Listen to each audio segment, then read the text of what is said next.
الحمد لله رب العالمين والصلاة والسلام على خير المرسلين.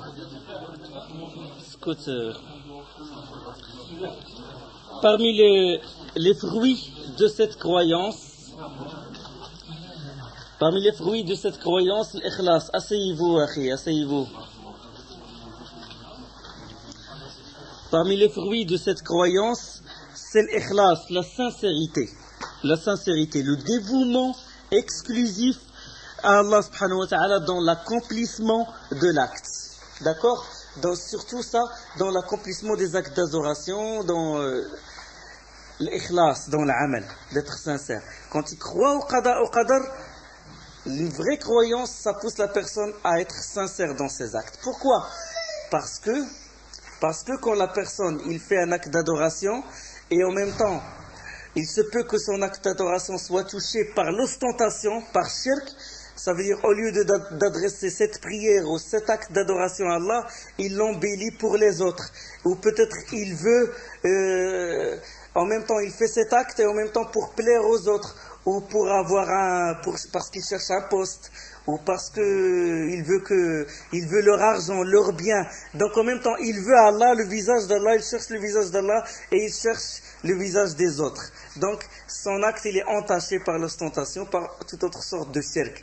Donc il a associé dans cette adoration. S'il croit au qadar, s'il croit au destin, il a prédestiné. S'il sait que ces gens-là, ils sont soumis à Allah subhanahu wa ta'ala et que eux, ils ne peuvent rien faire pour eux-mêmes, alors a fortiori, faire pour lui, ils ne peuvent rien faire pour lui.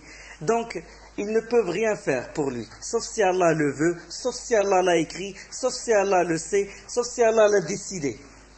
Ils ne peuvent pas le nuire, ils ne peuvent pas lui ramener de l'argent, ni de lui donner un grade supplémentaire, ni de dire que sa prière est belle, ses actes d'adoration sont beaux, sans l'autorisation d'Allah subhanahu wa ta'ala, sans la volonté d'Allah subhanahu wa ta'ala. Du moment qu'il sait, qu'il connaît ça, il va être sincère, il va se dévouer à Allah subhanahu wa ta'ala, il va oublier les gens, il va oublier les autres, puisqu'il sait que eux, ils sont sous la volonté d'Allah et ils ne peuvent ni ramener un profit à eux-mêmes, ni rien faire, si Allah n'avait pas voulu. Donc la croyance au qadar, ça pousse la personne à être sincère, mukhlis fil amal. Et donc il ne va pas se soucier d'eux, ni chercher leur agrément, ni c'est Allah qui a voulu. Si Allah a voulu vraiment que eux ils l'aiment et ils l'agréent, là, personne ne peut s'interposer entre Allah et ses créatures, entre la volonté d'Allah et ses créatures. D'accord? Donc ça va le pousser à être sincère. Il y a la confiance, le tawakkul à Allah subhanahu wa ta'ala. Comptez sur Allah, puisez l'aide de lui. Comptez sur lui en même temps, c'est ça le tawakkul. Ça veut dire compter sur lui, tafwid, et en même temps faire les causes. D'accord? Faire les causes qu'il a légiférées, qu'il a créées, subhanahu wa ta'ala.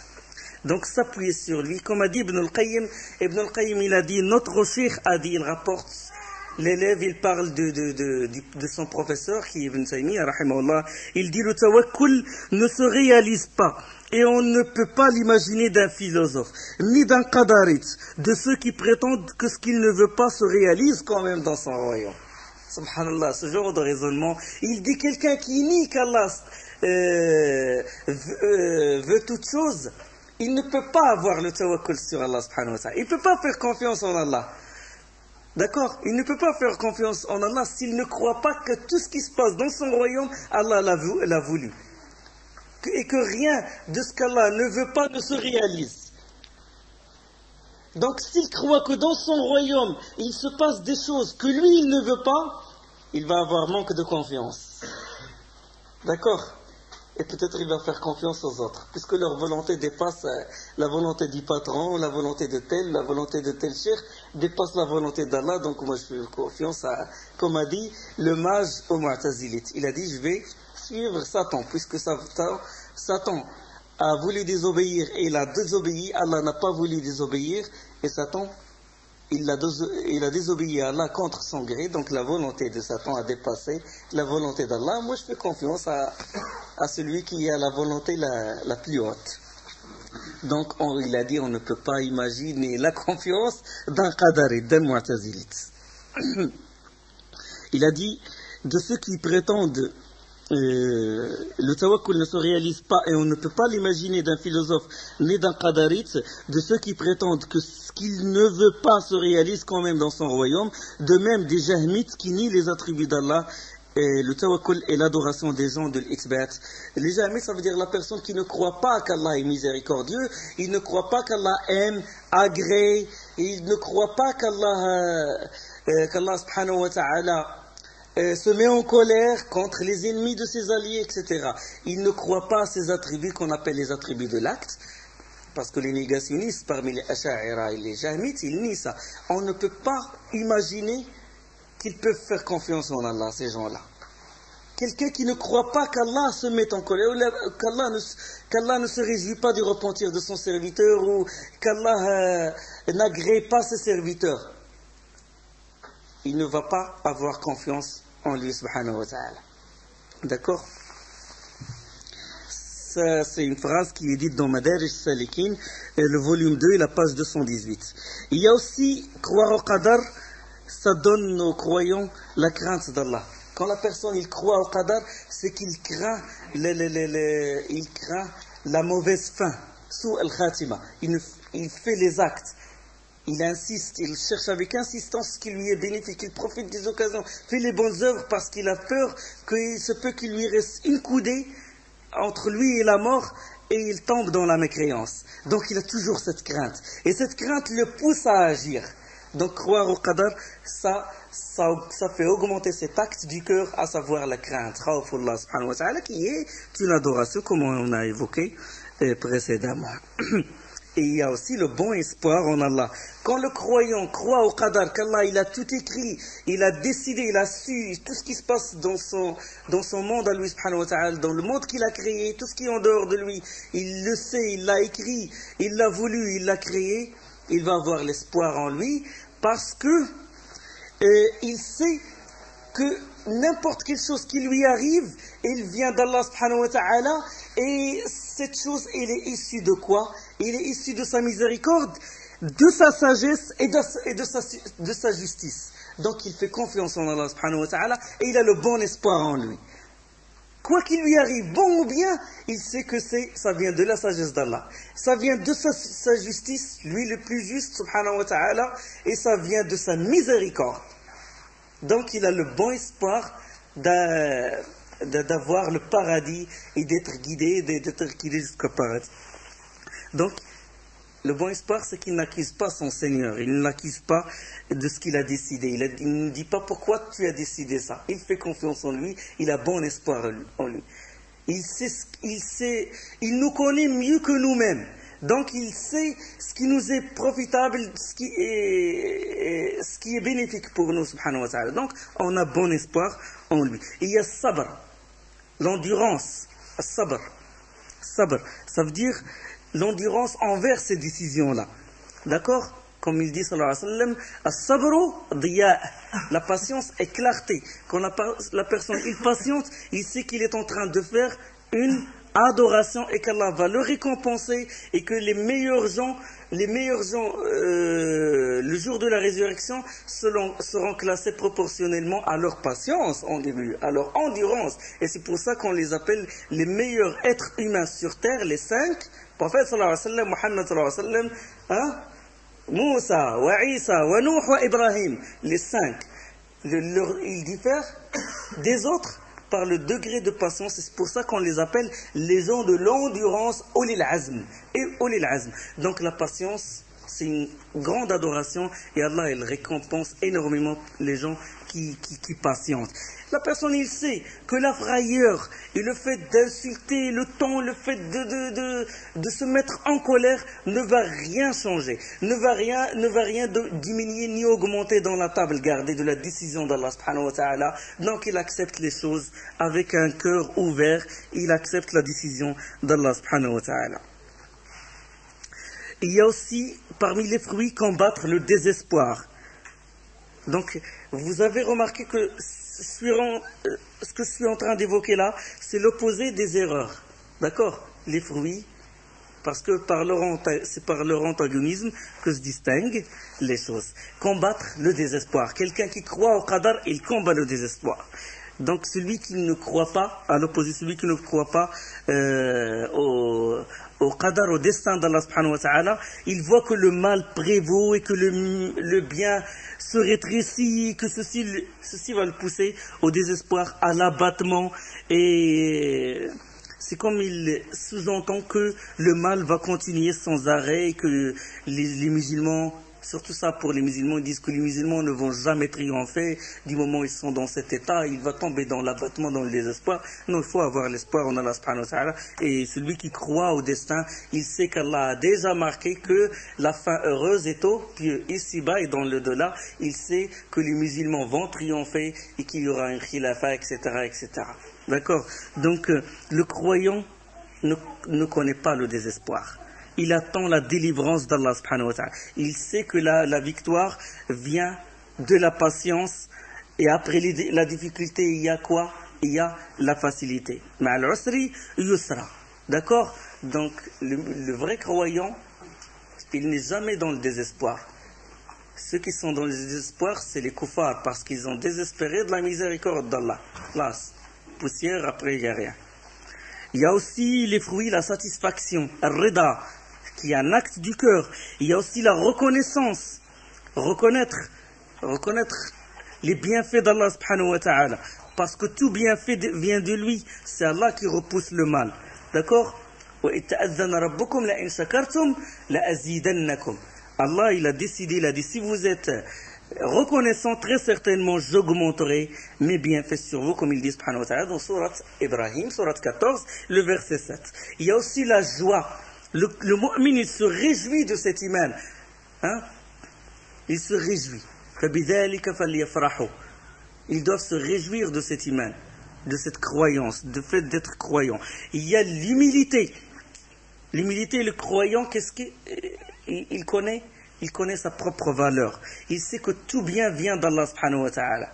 Que s'il a de la science, ou s'il adore Allah subhanahu wa ta'ala, c'est pas par sa force à lui, par sa connaissance. Il sait qu'Allah, il a créé cet acte-là, il a tout voulu, il a tout écrit, il a tout su, donc il connaît sa valeur et il s'humilie devant Allah subhanahu wa ta'ala.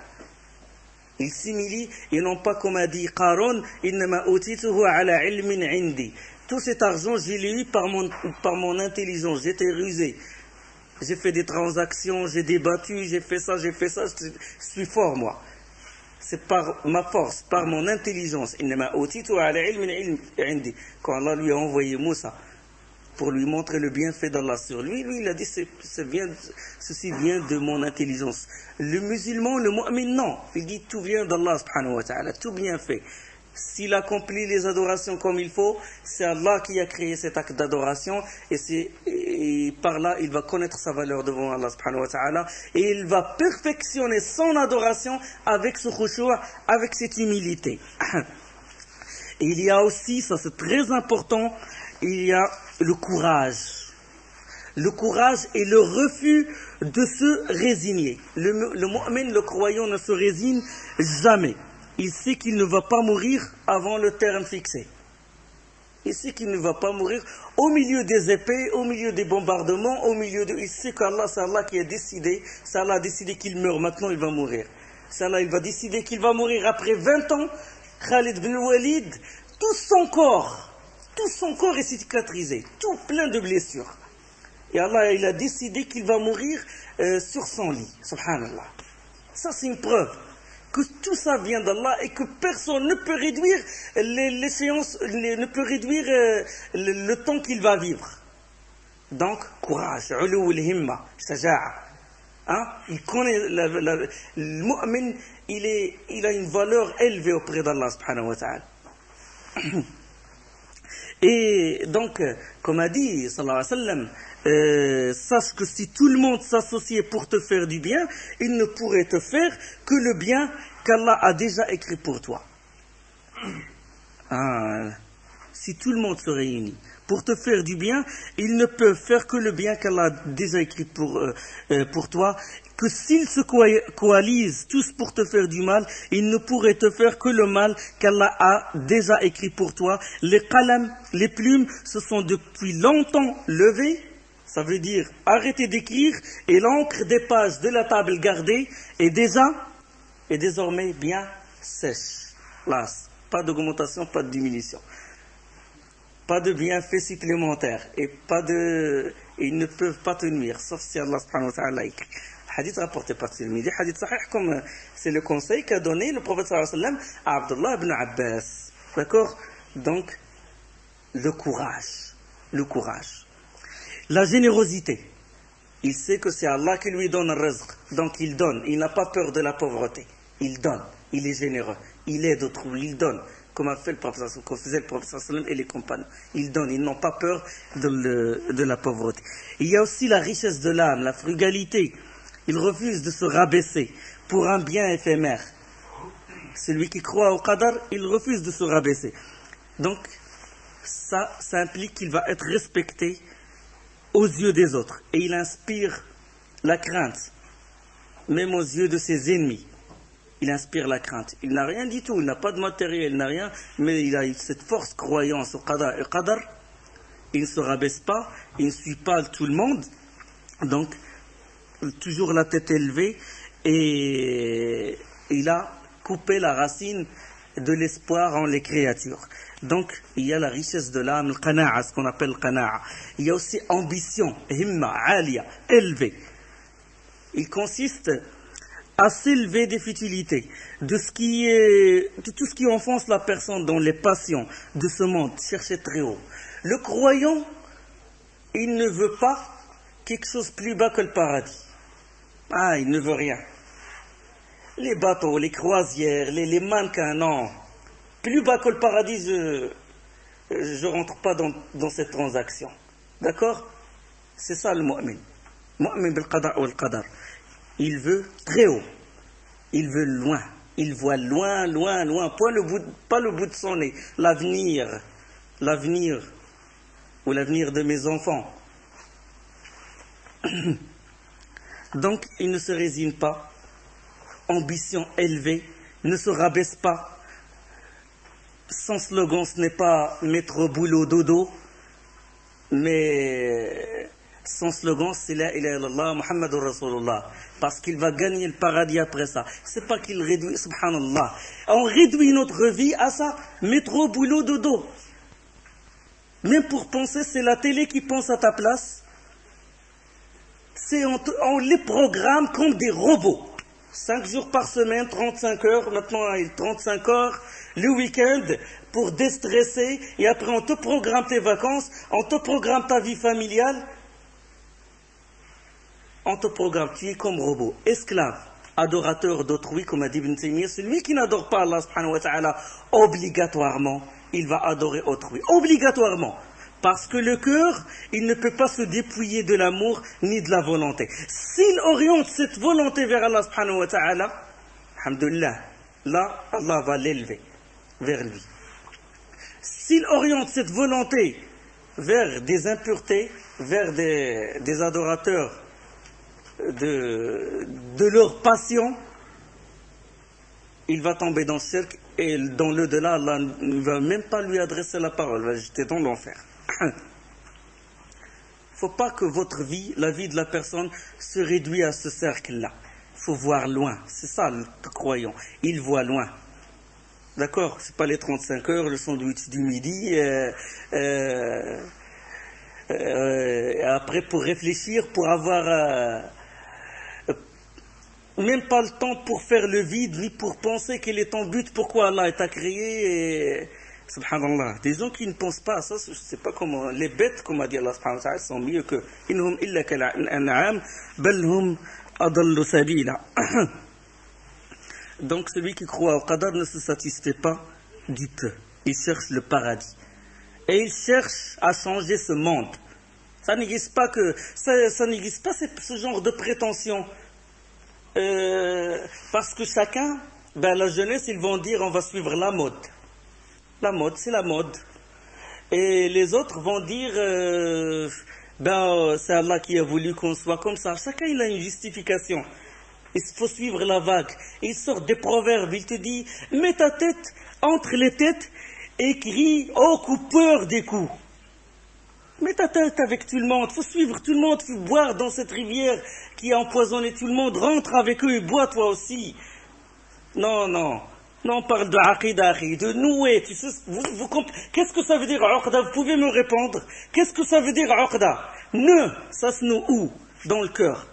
Ça se noue. Le dogme, ça se noue dans le cœur. Tout le monde s'égare. Si tout le monde s'égare, si tout le monde boit dans cette rivière empoisonnée, je m'éloigne. Je m'accroche parce que là, il a des racines et il a des branches qui vont au ciel. C'est ça la croyance au qadar. C'est ça, croire au qadar. Il y a aussi chercher avec insistance ce qui était bénéfique. L'âge est court. Là, le terme de vie est court. Donc, il faut profiter, apprendre et ne pas rentrer dans des futilités. Passer sa vie à des futilités, à des choses, s'accrocher aux choses de la vie. On les voit dans les supermarchés concentrés devant les rayons, les filles concentrées devant le rayon de cosmétiques. 2 heures devant le rayon de cosmétiques, les autres devant le rayon de la nourriture, de la bouffe. Toute sa vie se réduit à ça, subhanallah. D'accord? Donc, même dans le milieu des musulmans, 2 heures, 3 heures, à quoi? Dans les mosquées, la médisance. Manger la chair. De qui? Des du'at, des savants. C'est ça l'adoration d'Allah subhanahu wa ta'ala. C'est ça manger, c'est ça profiter. C'est ça le conseil du prophète sallallahu alayhi wa sallam. Ihris ala ma yanfa'uk. Apprendre un verset mieux que un verset, passer 6 heures de la journée à apprendre un seul verset du Coran, mieux que 12 heures ou toute la journée à médire les gens et à... Faut profiter. Faut profiter parce que la vie est courte. Il faut profiter pour qu'Allah te donne la baraka et il te récompense et il t'ouvre d'autres portes. Il y a aussi purifier son cœur de l'envie, le hasad. Le hasad. D'envier quelqu'un ou de dire... Le hasad, ça veut dire espérer qu'Allah enlève le bienfait de cette personne. Ou le nuit. Ou lui ramène, fait descendre sur lui un mal. Quand quelqu'un croit au qadar, il croit en la volonté d'Allah subhanahu wa ta'ala, il croit que toute chose qu'il a décrétée vient de sa sagesse, mal ou bien, son cœur est pur. Son cœur est pur.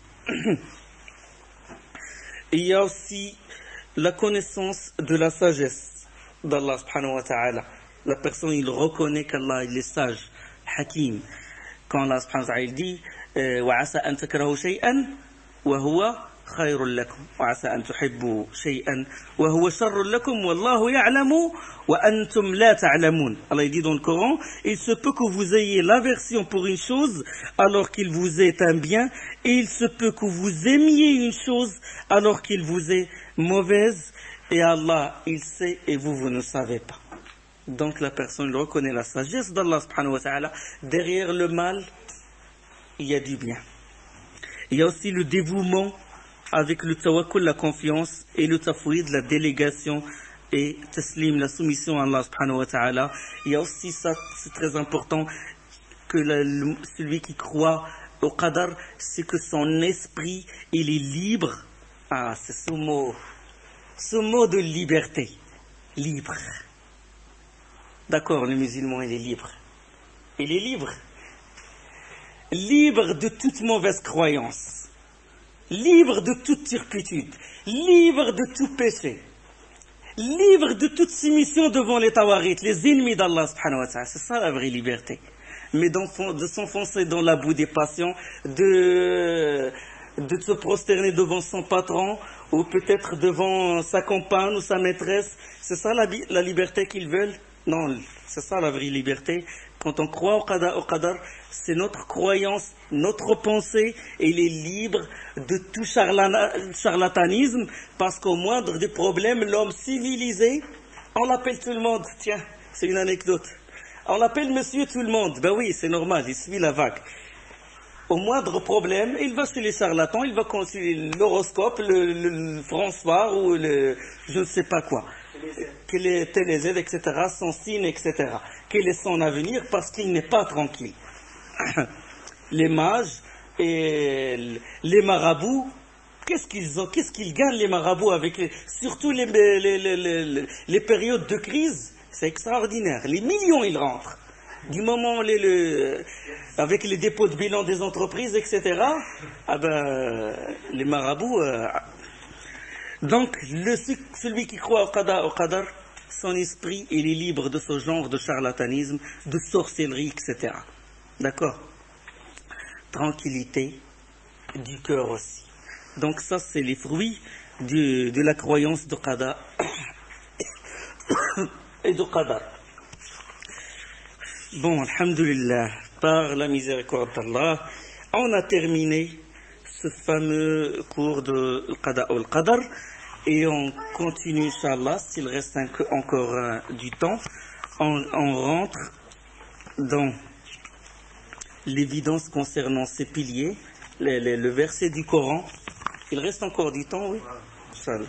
Donc l'évidence concernant ces piliers de l'iman est ainsi citée par Allah dans le Saint-Coran. Donc les piliers de l'iman, croire en Allah, hein, quoi encore? Allah, ses anges, ses prophètes, ses livres, jour dernier, et le qadar. D'accord, ce sont les 6 piliers. Donc ils sont évoqués dans un verset. Le verset qui est devant vous, dans Usul Salat, Surat 2, verset 177,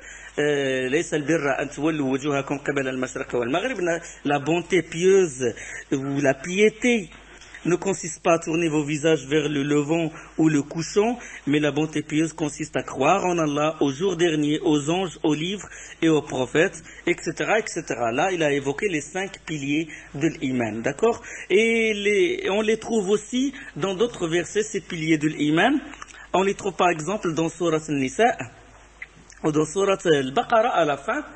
آمن الرسول بما أنزل إليه من ربه والمؤمنون كل آمن بالله وملائكته وكتبه ورسله لا نفرق بين أحد من رسله. Le messager a cru en ce qu'on a fait descendre vers lui venant de son Seigneur, et aussi les croyants. Tous ont cru en Allah, en ses anges, à ses livres et en ses messagers. La sourate 2, le verset 285. Donc il y a certains piliers qui sont évoqués dans ce verset-là. Il y a l'autre verset, Ya ayyuhalladhina amanu, aminu billahi wa rasulih, wal kitab alladhi nazzala ala rasulih, wal kitab alladhi anzala min qabl, wa man yakfur billahi wa malaikatihi, wal kitabi, wa man yakfur billahi wa malaikatihi. Et celui ومن يكفر بالله واليوم الآخر وملائكته وكتبه فقد ضل ضلالا بعيدا dans sourate An-Nisa, sourate 4. Vous qui croyez, croyez en Allah, en son messager, au livre qu'il a fait descendre sur son messager et au livre qu'il a fait descendre avant. Quiconque ne croit pas en Allah, en ses anges, en ses livres, en ses messagers et au jour dernier, celui-là s'égare d'un égarement extrême. Surat 4, verset 136. وَمَنْ يَكْفُرْ بِاللَّهِ وَمَلَائِكَتِهِ وَكُتُبِهِ وَرُسُلِهِ وَالْيَوْمِ الْآخِرِ فَقَدْ ضَلَّ ضَلَالًا بَعِيدًا. Là, il y a croyance en Allah, aux anges, aux livres, aux messagers, au jour dernier. Et le qadar, c'est évoqué. Nous avons créé toutes choses suivant des mesures et des proportions que nous avons fixées d'avance dans la table gardée. Le verset 54, la sourate 54 et le verset 49. La traduction qui est vous avez ce livre, chacun il l'a. La traduction, il faut un peu changer ça. Où Allah subhanahu wa ta'ala il dit l'évidence concernant ces piliers, c'est le verset suivant. La bonté pieuse ne consiste pas à tourner vos visages vers le levant ou le couchant, mais la bonté pieuse consiste à croire en Allah, au jour dernier, aux anges, aux livres et aux prophètes, à donner de son bien pour attacher qu'on y soit, aux proches, aux orphelins, aux nécessiteux, aux voyageurs indigents. Là, c'est marqué des voyageurs pour la cause d'Allah. Wa fi sabilillah, wa ibn sabil, il a confondu ibn sabil avec fi sabilillah, non. C'est ibn sabil, c'est les voyageurs il leur manque les provisions pour continuer leur voyage. Donc, aux voyageurs, on nécessite aux voyageurs indigents, à ceux qui demandent l'aide et pour l'affranchissement des nuques, ça veut dire l'affranchissement des esclaves, à accomplir la prière, à s'acquitter de la zakat, à remplir les pactes une fois conclus, à prendre patience dans la souffrance et l'adversité, et au moment où les combats font rage, les voilà les véridiques, les voilà les vrais pieux. ceux qui patientent dans la détresse et les malheurs, et pendant les maladies, non. Wahina al-ba's, ça veut dire et au moment où les combats font rage. Quand on s'est évoqué le ba's, ça veut dire c'est le combat. Hein? Hina al-ba's, c'est le combat. Ceux-là, les voilà, les véridiques. Ulaika alladhina sadaqu wa ulaika humul muttaqun. Ceux-là, les voilà les véridiques et les voilà les vrais pieux. Donc ce verset-là, il est venu quand? La piété n'est pas de tourner vos visages vers le levant ou le couchant. Il est venu après une série de versets. Une série d'argumentations contre les gens du livre. Revenez, tournez les pages en arrière dans Surat al-Baqarah et vous allez trouver سيقول السفهاء من الناس ما ولاهم عن قبلتهم التي كانوا عليها.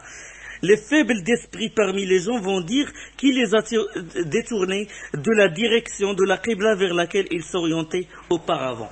Donc c'est après ces versets-là, quand Allah subhanahu wa ta'ala, il dit après, c'est à Allah qu'appartient le levant et le couchant, il guide qui il veut vers un droit chemin. سيقول السفهاء من الناس ما ولاهم عن قبلتهم التي كانوا عليها قل لله المشرق والمغرب يهدي من يشاء إلى صراط مستقيم.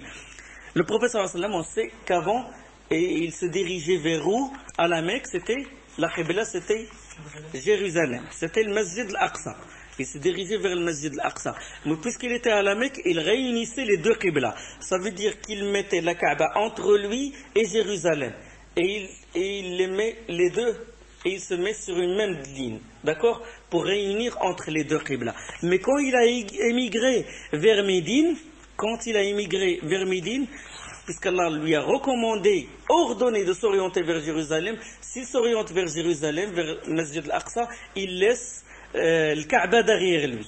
Il laisse le Kaaba derrière lui et il avait souhaité qu'Allah subhanahu wa ta'ala lui recommande de se diriger, de s'orienter vers la Kaaba. Et Allah subhanahu wa ta'ala يقول قد نرى تقلب في وجهك في السماء فلنولينك قبلة ترضاها فول وجهك شطر المسجد الحرام.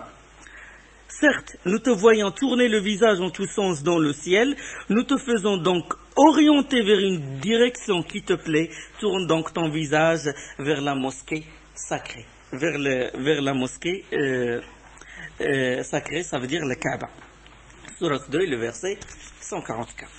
Donc, après une série d'argumentations, et quand là il a dit les faibles d'esprit, il parle de qui? Il parle des gens du livre, parce que c'est eux qui ont jeté des ambiguïtés quand ils ont vu le prophète sallallahu alayhi wa sallam changer de qibla. Ils lui ont dit, écoute, suivez ce raisonnement. Ils lui ont dit, si la qibla ancienne était bonne, la qibla vers Jérusalem était la bonne, c'est que maintenant, tu as contredit la loi d'Allah. En changeant de qibla, tu as contredit la loi d'Allah. Et si c'était l'ancienne qui est bonne, si c'était l'ancienne qui n'est pas bonne, qui est la fausse qibla, et c'est maintenant la Kaaba qui est la bonne, alors ta prière qui était auparavant est nulle, n'a aucune valeur puisqu'il était vers une fausse qibla. Et ceux qui sont morts avant cette qibla, ils sont morts dans leurs œuvres étaient vaines. Et Allah subhanahu wa ta'ala révéla, قل لله المشرق والمغرب. À Allah appartient le levant et le couchant. Déjà une chose, Allah subhanahu wa ta'ala répond. Et là il dit, et ce n'est pas Allah qui vous fera perdre votre iman. وما كان الله ليضيع إيمانكم. Ça veut dire il ne va pas vous faire perdre votre salat en direction de Jérusalem. Donc il est accepté, ceux qui sont morts, Allah va les agréer, etc. Et là, après cette série d'argumentations, les versets, Allah subhanahu wa ta'ala dit, la bonté pieuse n'est pas de tourner vos visages vers l'Orient ou l'Occident.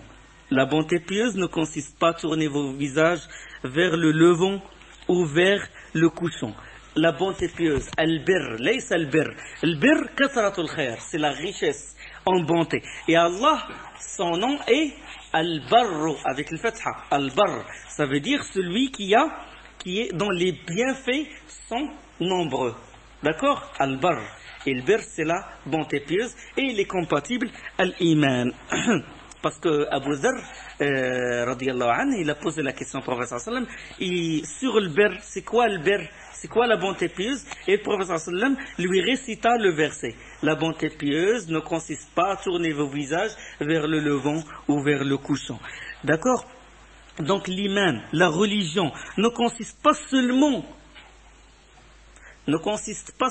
à tourner vos visages vers le levant ou le couchant si vos cœurs sont sombres. Allah veut dire ça, subhanahu wa ta'ala. À quoi ça sert de se tourner vers l'Occident ou vers l'Orient si vos cœurs sont sombres? Parce que dans la religion, il ne suffit pas de tourner. Certes, tourner vos visages vers la Kaaba, ça fait partie de l'iman. Mais ça ne suffit pas. Allah il dit ça ne suffit pas. D'accord? Ça ne suffit pas de tourner le visage. Il regroupe, l'iman il regroupe tout ça. Qu'est-ce qu'il regroupe? Mais al-birr consiste quoi? À croire en Allah, au jour dernier, au livre, que le cœur doit être pur, il doit croire en Allah, au jour dernier, aux anges, aux livres, aux prophètes. Ça c'est quoi? C'est le tasdiq intérieur, c'est l'i'tiqad, c'est la conviction intérieure. Ça c'est les actes intérieurs, n'est-ce pas? C'est la parole du cœur. Mais le verset ne s'arrête pas là. Il dit à donner de son bien pour attacher qu'on y soit aux proches, aux orphelins, aux nécessiteux, aux voyageurs indigents, à ceux qui demandent l'aide et pour l'affranchissement des nuques, à accomplir la prière, à s'acquitter de la zakat, à remplir les pactes une fois conclus. Ça c'est les actes extérieurs. Parce que l'iman, il regroupe les actes intérieurs et les actes extérieurs. Apprendre patience dans la souffrance, etc., etc. Donc les règles des gens de la sunna, si l'iman est évoqué isolément, il regroupe l'islam, il englobe l'islam. Si quelqu'un vous demande c'est quoi l'iman, vous lui dites parole et acte et vous rentrez les piliers de l'islam. Parce que dans le verset, il dit mais le birr consiste à croire en Allah, au jour dernier, aux anges, aux livres, aux prophètes, à donner de son bien, etc., à ceux qui demandent l'aide pour l'affranchissement des nuques, à accomplir la prière. C'est ça l'iman, à accomplir la prière, à s'acquitter de la zakat, à remplir les pactes une fois qu'on... Donc il rentre les actes extérieurs dans l'iman. Donc l'iman il regroupe tout. Il regroupe tout. Et c'est une règle des gens de la Sunna al-Jama'a. Quand on évoque l'iman isolément, il regroupe l'islam. Parole et actes comme on ne cesse de le répéter. Inch'Allah, on s'arrête là pour aborder la semaine prochaine, Inch'Allah, الإحسان. وسبحانك اللهم وبحمدك أشهد أن لا إله إلا أنت أستغفرك وأتوب إليك.